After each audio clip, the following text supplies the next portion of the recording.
I'm 707 and welcome to part 23 of my Dragon Quest VIII walkthrough. And in this part we do a lot of stuff but yet manage to get absolutely nowhere. And I don't really know how we do that, but we do. So what I've already done that I'm going to tell you about is I have already gotten the seeds that we have collected. I have given those out to all members of the party since we now have Jessica. So just to review over that again. Before I do, though, let me tell you where we're going. You're going to head southeast of Peregrin Quay and go past this visible brownie, and you'll see a treasure chest almost immediately with a feathered cap. Equip that to Jessica. That's what we're doing. Okay, so as of right now, you should have, and I didn't have quite this many of one of the seeds because I accidentally screwed up and gave one to someone else, I think Yangus, back in February, the first seed we found. Okay, but you should have 3 seeds of life, 2 seeds of magic, 3 seeds of strength, 2 seeds of agility, 2 seeds of defense, and 1 seed of wisdom. That is what you currently should have. And just to review over who to give those to, I give to Jessica the seeds of strength, defense, and life, to Yangus seeds of agility and wisdom, and the seeds of magic to the hero. So I've already done that, so you can hang around in Peregrin Quay and do that. And if you want to go ahead and get the higher bonuses by resetting and stuff, you can do that. But you don't necessarily have to. So now that we have that chest with the feathered cap, we're going to continue back to where we just came from and go straight across to the other side of Peregrin Quay. And as I was saying earlier, by getting a lot done but yet getting absolutely nowhere, I meant that we get a lot of chests and upgrades and stuff like that, but we don't actually advance very far into the next area. That will come in the next part. We'll make it to the next, it's not a town, but it's a building. It's very large, as big as a town, called Myella Abbey. It's a church, and that is where a great deal of story takes place. A very great deal of important story, very important story.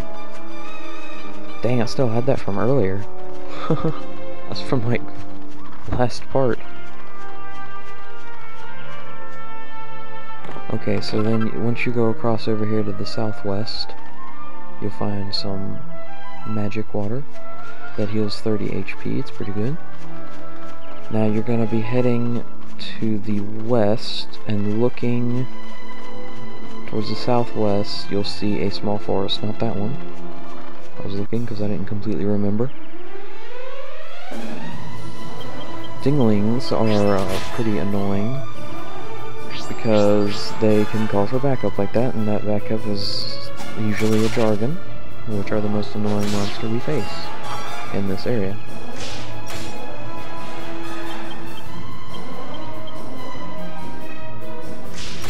But oftentimes they will waste their turns by laughing flippantly. It's great.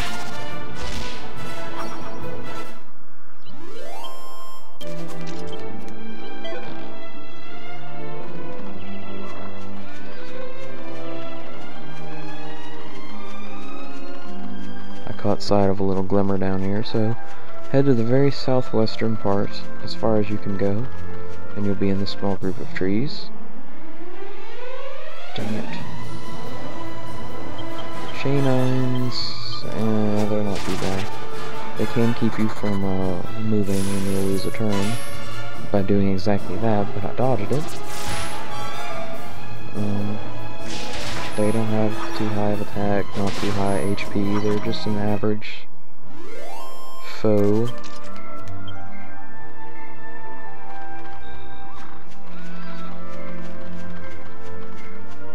Okay, if you open this up, you'll get a stone axe, which Yangus already has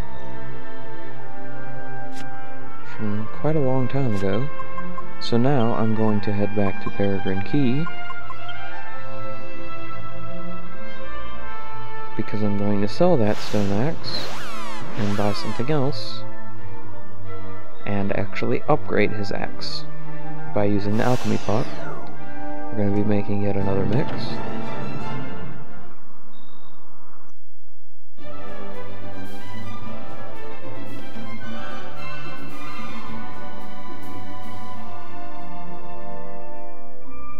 If I ever decide to move forward. Okay.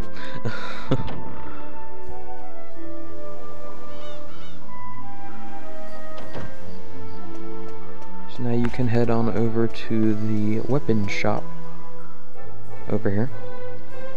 Talk to him.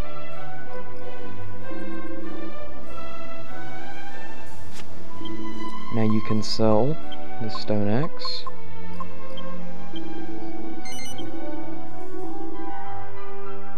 And so now that I have a good deal of money, we're going to buy a second farmer's scythe. If you did not buy the one in Port Prospect, like I said to, and you saved your money, and you now have enough to buy two, go ahead and buy two. If you don't have quite enough for two, then just go outside. If you don't have quite enough, if you already bought the one in Port Prospect, and you now don't have enough for this one, go ahead, get enough money for the second one. Because you're about to upgrade Yangus's axe by putting in both farmer scythe. Put these in. Obviously it'll be a working mix. And you will get, drum roll please, come on, an iron axe. It's a very good axe right here. So obviously I suggest you go ahead and equip that onto Yangus.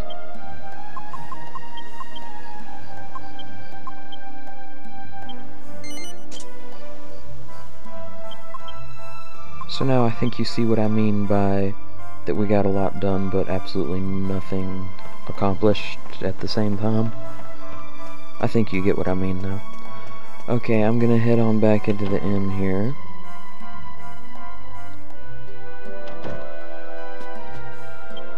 And now, I'm gonna start doing something that I will be doing for the remainder of, or a great deal of this guide, let's just say. And this is a tip that I got from Red Scarlet's guide. You may have heard of it. It's a very good guide. Written guide. Put 2 medicinal herbs into the alchemy pot. And I'm gonna let this mix, actually. This is what you can mix, because I make my weapons and upgrades and stuff like that inside of the town, as you've seen. But this is something that you can be making money off of while you're actually running around on the world map and stuff. So that's why I leave this running right now. And it won't be until next part that we actually get that. So just constantly, I'm not going to show all of them. Whenever you hear the ding or anything, I'm just going to edit the next part out of me actually getting the strong medicine is what it makes. And then just save all those up. You can start replacing medicinal herbs in the characters' inventories with the strong medicines.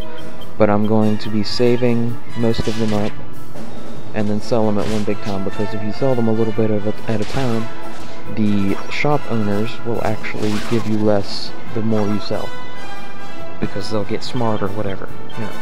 So save them up, and I'll tell you when to sell them all, and you'll get a good deal of money that'll help then. So that about does it for this part. In the next part, we'll make it to Myella Abbey. Thanks for watching.